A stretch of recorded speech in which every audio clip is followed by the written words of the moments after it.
टाकी चालू हो गया।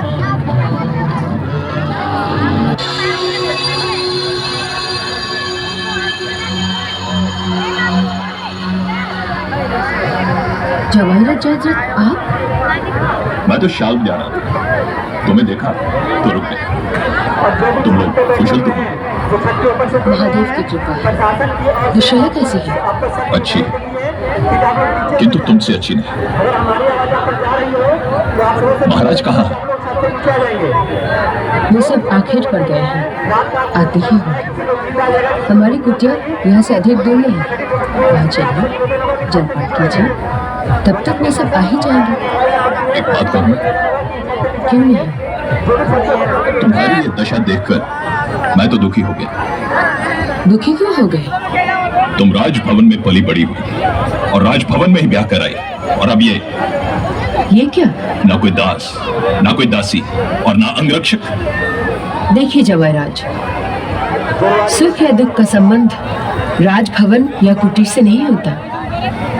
मैं राजभवन में भी सुखी थी और इस वन में भी सुखी हूँ। तुम कुछ भी कहो, परंतु मुझसे तुम्हारी ये दशा देखी नहीं जाती द्रौपदी। आपको मेरा नाम लेकर मुझे पुकारने का कोई अधिकार नहीं है जवाहराज।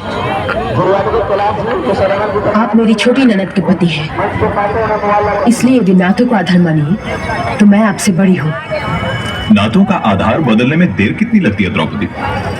मैं तुम्हारी ननद का पति हूँ। यदि तुम चाहो तो मैं तुम्हारा पति भी बन सकता हूँ। मैं किसी असहाय के आंगन में उगा हुआ बेरी का पेड़ नहीं हूँ जिस पर हर आता जाता पत्थर फेंक सकता है। मैं इंद्रप्रस्थ की पटरानी द्रौपदी हूँ। मैं सम्राट युधिष्ठिर का भाला हूँ, भीमसेन की गदा हूँ मैं, अर्जुन का गांडीव हूँ मैं, और नकुल और सहदेव की तलवार। क्रोध में तो तुम और भी सुंदर दिखाई देती हो। अरे नीलज, तू मेरा नंदोई है, मैं तेरी बड़ी बहन समान हूँ, और यूं भी बेहता नारी का आदर करना सीख मूर्ख, क्योंकि स्वयं तेरी माता श्री भी बेहता नारी थी। वाद विवाद में समय नष्ट मत करो रानी, क्योंकि तुम्हारी सहायता करने वाला यहाँ कोई नहीं। दुर्योधन ने भी यही सोचा था कि मैं असहाय हूँ, इसलिए वो मेरा अपमान कर सकता है। तू ये भूल मत कर।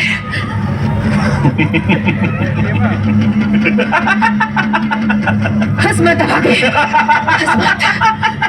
तेरी इस हंसी में तेरे विनाश का अंकुर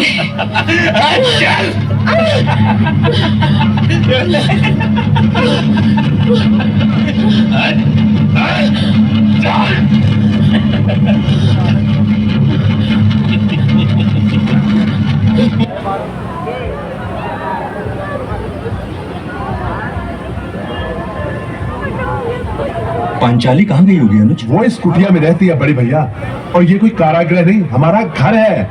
बड़े भैया से इतने कठोर स्वर में बात ना कीजिए मंझले भैया। तुम अपना मन मैला ना करो प्रिय सहदेव।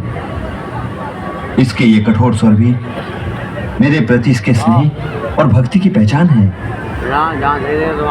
प्रिय भीम, पांचाली के युग से बाहर होने से मुझे चिंता हो रही है। तुम अर्जुन के साथ जाकर देखो, वन में कोई दुर्घटना भी हो सकती है।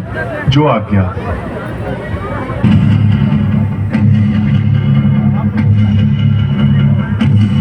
हाँ? अर्जुन, ये तो पांचाली के गागर के टुकड़े हैं।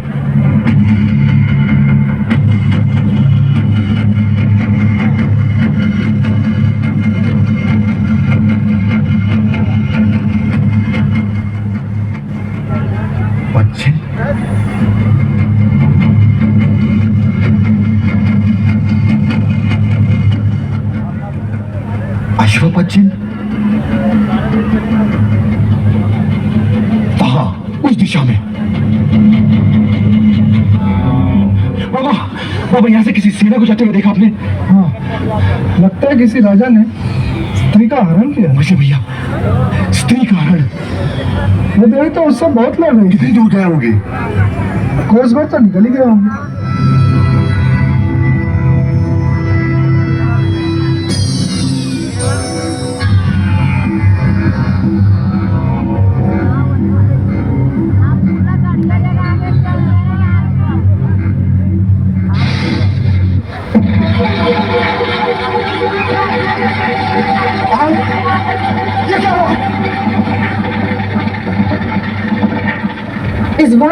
पहचान जयद्रथ, ये गांडीव से चला हुआ बाण है।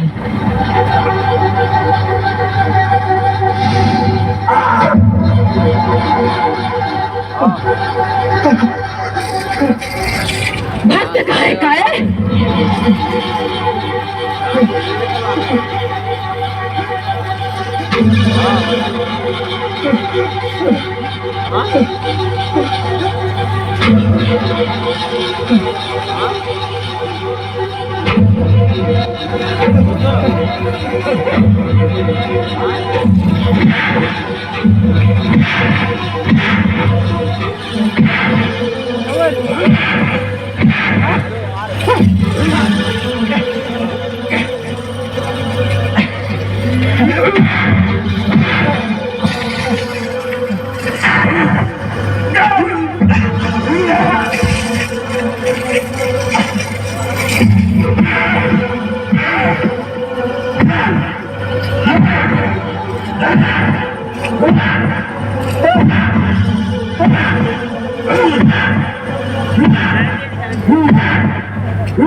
हमें इसे दंड देने का कोई अधिकार नहीं।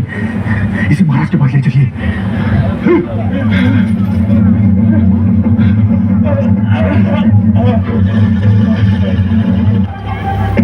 ये क्या प्रिय भीम?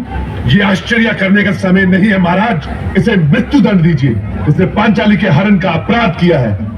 अनुज, मैं इसे मृत्यु दंड नहीं दे सकता। क्यों नहीं दे सकते? क्या न्याय इसे मृत्यु दंड देने की मांग नहीं करता महाराज? ये हमारी बहन दुष्यला का पति है प्रिय अर्जुन। न्याय कब से नातों का आदर करने लगा बड़े भैया? इसे तो मृत्यु दंड ही मिलना चाहिए। मैं इस दंड की मांग इसलिए नहीं कर रहा कि इसने पांचाली का हरण करने का अपराध किया है। मैं इस दंड की मांग इसलिए कर रहा हूं कि इसने एक देहाता स्त्री का हरण करने का पाप किया है। और जिस राज्य में स्त्री का अपमान करने वाला केवल इसलिए छूट जाए कि वो राजा का बहनोई है, वो राज्य भले लोगों के रहने योग्य नहीं।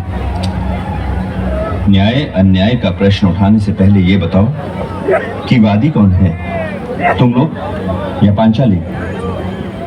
हम लोगों पर स्वयं ये आरोप लग सकता है कि हम इस सुनसान वन में अपनी पत्नी को असहाय छोड़कर कहीं गए क्यों?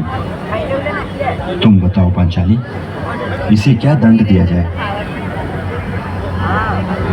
कोई भी ऐसा दंडारी पुत्र जिसकी आंच दुष्यला की मांग के सिंदूर तक न पहुंचे, क्योंकि दुष्यला ने तो कोई अपराध नहीं किया है। इसे दास बना के रख लीजिए।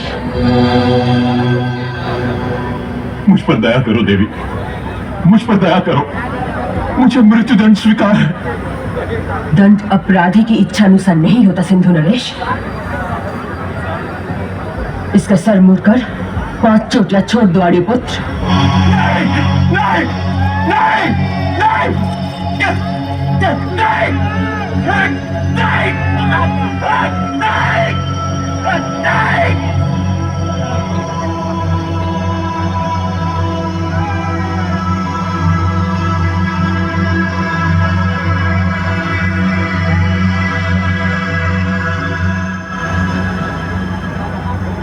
दास जयद्रथ, अपने स्वामी महाराज युधिष्ठिर के पांव दबा।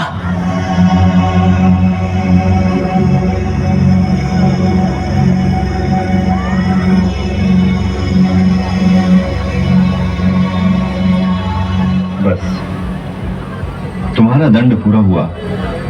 अब मैं तुम्हें दासत्व से मुक्त करता हूं।